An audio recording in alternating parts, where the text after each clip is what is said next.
अस्सलाम वालेकुम, मैं हूं साजिद कमाल और मैं आपको एक कहानी आज सुना रहा हूं। अगर आपको ये कहानी पसंद आ जाए तो प्लीज़ मेरे चैनल को सब्सक्राइब करें और बेल के आइकन को क्लिक करें। तो कहानी का नाम है बुढ़िया का इंतकाम। कस्बा बोबीफिसियो के आखिरी किनारे पर अलग तलक एक उम्र रसीदा बेवा औरत अपने नौजवान लड़के के साथ रहा करती थी। उनका छोटा सा टूटा फूटा मकान पहाड़ी के साथ ही बना हुआ था, जिसमें आराम व आसाइश की कोई चीज नहीं थी। यहाँ शब व रोज बहरी हवाएं चलती रहती। बोबीफिसियो के माहीगीर इन्हीं तूफानों में अपनी किश्तियां लेकर समंदर में मछलियां पकड़ने जाते थे। दूर समुद्री चट्टानों के पीछे एक दब्बे की मानन जजीरा सार्डिना दिखाई देता था। बुढ़िया सिउरनी का मकान चूंकि बुलंद पहाड़ी ढेले पर था, इसलिए वहां से सार्डिनिया की खूबसूरत बर्फानी पहाड़ियां और उन पर बनी हुई इक्का दुक्के मकानात साफ नजर आते थे। और बाज़ औक़ात तो यूं महसूस होता जैसे ये मकान परंदों के छोटे छोटे घोंसले हैं। बुढ़िया सिउरनी के मकान की 3 खिड़कियां सार्डिनिया की तरफ खुलती थी और कभी कभार वो वहां बैठी इस जजीरे की ख्वाबालूदा निगाहों से देखती रहती, जहां आसमान और समंदर एक दूसरे से गले मिलते हुए नजर आते थे। उसके बेटे का नाम इंतोनी था। वो निहायत सेहतमंद और खूबसूरत जवान था। दोनों माँ बेटे एक दूसरे को देखकर जीते थे। इस मुख्तसर से घर में उनके अलावा एक तीसरा फर्द भी था और वो उनकी पालतू कुत्तिया थी, जिसका कद लंबा, जिस्म दुबला पतला और पंजे काफी तेज और नौकीले थे। वो शिकारी कुत्तिया थी और कभी कभार नौजवान इंतोनी के साथ शिकार की मुहिम पर जाया करती थी। एक उदास शाम का जिक्र है। नौजवान इंतोनी का किसी बात पर एक शख्स निकोलस से झगड़ा हो गया। निकोलस कस्बे बोबीफिसियो का बदमाश था। उसने मुश्ताइल होकर लंबा चाकू निकाला और इंतोनी के सीने में घोंप दिया और फिर लड़की की तड़पती हुई लाश को वहीं छोड़कर उसी रात सार्डिनिया की तरफ भाग गया। इंतोनी की लाश रात भर इसी पहाड़ी दरे में पड़ी रही। वहाँ शाजुनाजर ही किसी का गुजर होता था। इत्तेफाकन चंद माहीगीर उधर से गुजरे और उन्होंने पहचान लिया कि लाश बुढ़िया सिउरनी के बेटे इंतोनी की है। वो लाश को बुढ़िया के मकान पर ले आए। बुढ़िया ने अपने बेटे की लाश देखी और देखती ही रही। न उसका जिस्म कांपा, न उसने चीख मारी और न उसकी आंखों से आंसू की बरका हुई। वो बस चुपचाप खामोश पटी पटी नजरों से अपने प्यारे बेटी की लाश देखती रही और फिर उसने अपनी जुरियों वाला हाथ आगे बढ़ाकर अपने बेटे के सीने पर रखा और कसम खाई कि वो इस खून का इंतकाम लेगी। उसने महागीरों और दूसरे लोगों को जो इससे हमदर्दी करने आए थे अपने मकान से चले जाने का इशारा किया। जाओ, तुम सब यहाँ से चले जाओ, मुझे तुम्हारी मदद की जरूरत नहीं। तुम मेरा बेटा मुझे वापस नहीं दे सकते, इसलिए जाओ, मुझे अकेला छोड़ दो। मैं अपने बेटे से कुछ बातें करना चाहती हूँ। किसी ने कुछ न कहा। लोग समझे कि बुढ़िया सिउरनी का दिमाग चल गया है। उन सब की आंखों में आंसू थे और चेहरे सोगवार। जब सब चले गए तो बुढ़िया ने मकान का दरवाजा बंद किया और इंतोनी के लाश के करीब बैठ गई और दाढ़े मार मार कर रोने लगी। कुतिया अपनी मरे हुए आका के सरहाने बेटी थी। उसका जिस्म बेहिस व हरकत था। उसने कई मरतबा मोहब्बत से इंतोनी के सर पर अपना पंजा रखा। वो समझ रही थी कि शायद उसका आका सो रहा है, लेकिन वो इससे पहले तो कभी इस वक्त नहीं सोया। उसने मुंह उठाकर बुढ़िया सिउरनी की तरफ देखा, जिसका चेहरा आंसू से भीगा हुआ था। कुतिया को एहसास हुआ कि उसका आका मर चुका है। उसके हल्क से एक लंबी और दिलदोज आवाज निकली, जिससे सारा मकान गूंज उठा और बुढ़िया को यूं मालूम हुआ जैसे इंतोनी की मौत पर मकान के दरो दीवार भी रो रहे हैं। कुतिया के रोने की आवाज मकान के बाहर खड़ी हुई चंद औरतों ने भी सुनी और वो सिसकियां बरती हुई वहां से चली गई। बेचारा इंतोनी, इसकी उम्र ही क्या थी।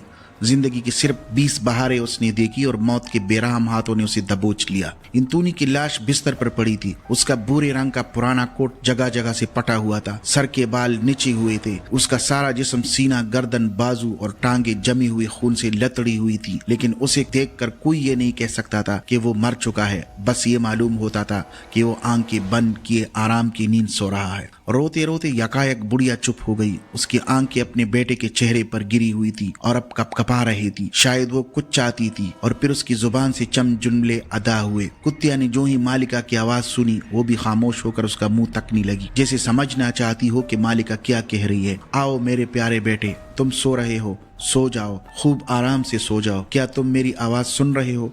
मैं तुम्हारी माँ बोल रही हूँ बेटे, तुम्हारी माँ, जिससे तुम्हें बड़ा प्यार था और जिसका हुक्म तुमने कभी नहीं टाला। मैं वही तुम्हारी माँ हूँ और तुम्हारे सामने अहद करती हूँ कि तुम्हारे खून का बदला जरूर लूंगी। अब तुम इत्मीनान से सो जाओ। यह कहकर इंतोनी की लाश पर झुकी और अपने सर्द और कांपती हुए होंठों से उसकी खून आलूद पेशानी चूम ली। बुढ़िया जो ही चुप हुई, कुत्तिया के हल्क से रोने की मुहिब आवाज निकली। उसने अपना मुंह जमीन में छुपा लिया और चुपकी हो गई। और इस तरह वो रात बूढ़ी सिविरनी और कुत्तिया सेमिलेंती ने इंतोनी के करीब बैठकर रोते धोते गुजार दी। दूसरे रोज इंतोनी को कस्बा बोनिफिसियो की छोटे से गिरजे के कब्रिस्तान में दफन कर दिया। चंद रोज तक नौजवान की दर्दनाक मौत का चर्चा लोगों में हुआ और फिर सब भूल भाल गए सिवाय उसकी माँ और उस कुतिया की जो उसके मौत के गम को सीने से लगाई हुई थी। बुढ़िया के शब रोज इसी फिक्र में गुजरने लगे कि इंतकाम लेने की सूरत क्या हो। उसे इतना पता चल चुका था कि जिस शख्स ने उसके बेटे को मारा वो सार्डिना के गांव लोंगो सार्डो में छुपा हुआ है। ये गांव कारसीन बदमाशों और गुंडों को पनाह देने के लिए बड़ा मशहूर था और अक्सर जराइम पेशा लोग इंसाफ के हाथों से बचने के लिए लोंगो सार्डो में पनाह लिया करते थे। बुढ़िया सिवुरनी न किसी से बात करती और न कहीं आती जाती, बल्कि मकान की पिछली खिड़कियों में से एक में बैठकर सारा दिन लोंगो सार्डो की जानब घूरा करती थी जहाँ उसके बेटे का कातिल छुपा हुआ था। गुस्से से उसके बदन का रवां रवां कांपने लगता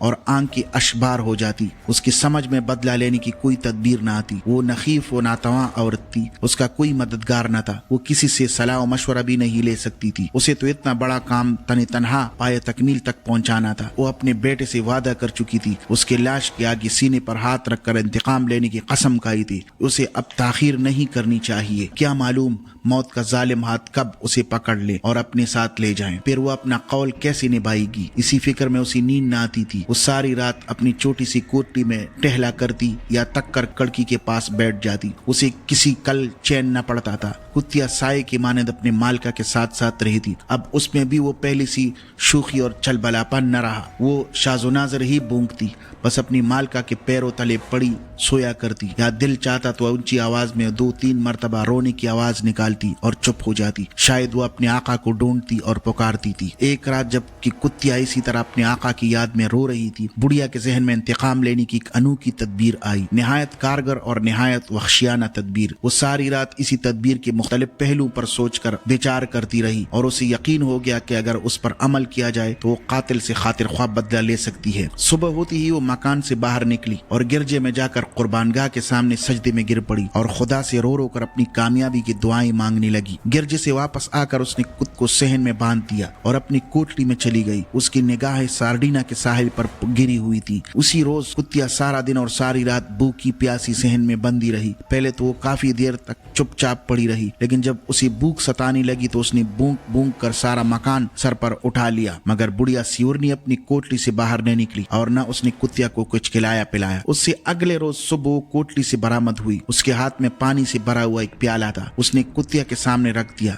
कुतिया ने पानी पिया और मोहब्बत से दुम हिलाई और अब वो रोटी या गोश्त के चंद लोथड़ों के मुंतजिर थी। मगर बुढ़िया ने सारा दिन खाने के लिए उसे कुछ नहीं दिया। अब कुतिया भूख से इस कदर नडाल हो चुकी थी कि उसमें भूखने की सिकत भी बाकी न रही। वो आंखें बंद किए पड़ी रही। रात के वक्त जब उसे फिर भूख ने सताया तो वो भूखी और जंजीर तड़ाने की कोशिश करने लगी, लेकिन जंजीर मजबूत थी, टूट ना सकी। दूसरी सुबह भी बुढ़िया ने कुतिया को पानी ही पिलाया और खाने के लिए कुछ न दिया। उसने कुतिया के चेहरे पर मायूसी और हैरत के मिले जुले तासुरात पहचान लिए। अपनी मालिका को देखती ही वो जोर जोर से उछलने और जंजीर से आजाद होने की सही करने लगी, लेकिन उसे खाने को फिर भी कुछ न मिला और वो सारा दिन भूखी रही। तीसरे रोज बुढ़िया सियोरनी अपनी पड़ोसी के घर गई और वहां से 2 गुठड़ियां खुश्क घास और बुस्क उठा लाई। फिर उसने लकड़ी का एक पुराना संदूक खोला और उसमें से अपने मरहूम शौहर के कपड़े निकाले और उन कपड़ों में बुस भर दिया। उसके बाद बुढ़िया ने बुस भरे हुए कपड़ों के इस इंसानी ढांचे को सहन में एक ऊंची सी लकड़ी गाड़ कर उसके साथ खड़ा कर दिया। फिर पुरानी लेनन को लपेटकर उस ढांचे का सर बनाया और उसमें बुस भर के ढांचे की गर्दन मुकम्मल कर दी। कुतिया हैरत से ये सब तमाशा देख रही थी। उसकी समझ में ना आता था कि मालिका को क्या हो गया है। उससे पहले तो उसने कभी उसे भूखा नहीं रखा था। उस काम से फारिग होकर बुढ़िया बाजार गई। कसाब की दुकान से उसने कलीजी खरीदी और घर आ गई। फिर सहन में भूखी कुतिया के सामने उसने आग जलाई और कलीजी भूनने लगी। कलीजी की खुशबू जब कुतिया के नाक तक पहुंची तो उसकी बेकरारी और बेचैनी की हद न रही। उसका मुंह खुला हुआ और आंखें गोश्त पर लगी हुई थी। फिर बुढ़िया ने कलीजी को एक डोरी में परोया और बुस भरे हुए ढांचे के गर्दन से लपेट दिया। उसके बाद वो कुतिया की तरफ गई और उसकी गर्दन से जंजीर उतार दी। बिजली की मानन भूखी शिकारी कुतिया इस ढांचे की तरफ झपटी और अपनी नौकीले पंजे से उसकी गर्दन पर वार किया और फिर अपने दोनों पंजे उसके कंधों पर गाड़कर दांतों से कलीजी की बूटियां नोचने लगी, लेकिन उसका मुंह वहां तक बमुश्किल पहुंच पाया। वो पीठ के बल जमीन पर गिरी, लेकिन फिर उठी और ढांचे पर झपटी। कुतिया की गैज़ो गज़ब की इंतहा न थी। चंद ही लम्हों में उसने ढांचे की गर्दन, शाने, बाजू और सीना सब नोच डाले और कलीजी का एक एक टुकड़ा हड़प कर गई। बुढ़िया सियोरनी सहन के गोशे में कड़ी इत्मीनान से ये दिलचस्प तमाशा देख रही थी। फिर उसकी आंखों में चमक और लबों पर तबस्सुम की खफीफ सी लहर नमूदार हुई। कुतिया कलीजे काकर और डांचे को तहस नहस करके जब फारिग हुई तो बुढ़िया ने उसे जंजीर से बांध दिया। उसके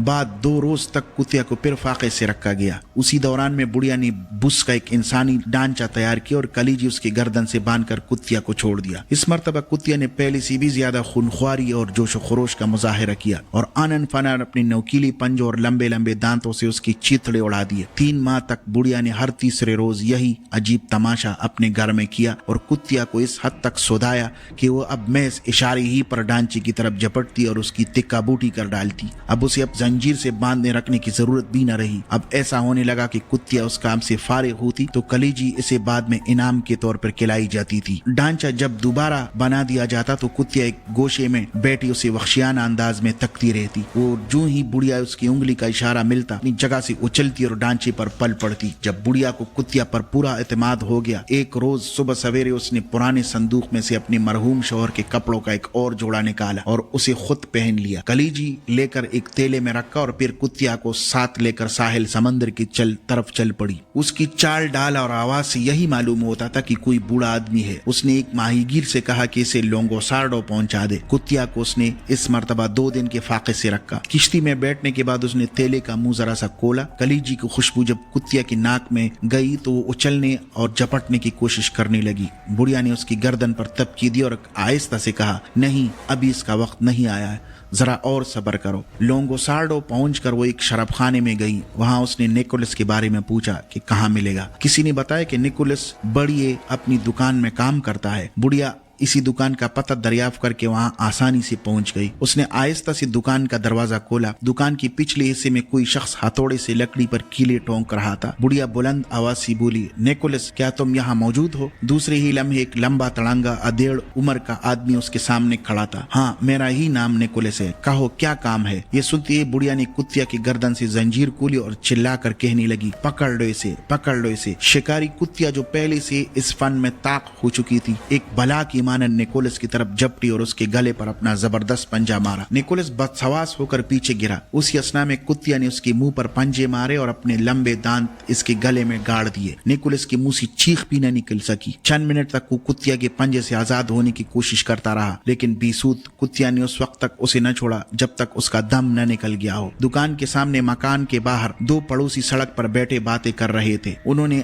बाद में जिक्र किया कि निकोलस की दुकान में एक बूढ़े को एक सया रंग की कुतिया के साथ जाते देखा गया और जब वो दुकान से बाहर निकले तो बूढ़े ने तेले में हाथ डालकर कोई सियासी चीज कुतिया को खिलाई। 3 माह बाद वो पहली रात थी जब बूढ़ी सियुरनी घर में पैर फैलाकर आराम से मीठी नींद सोई।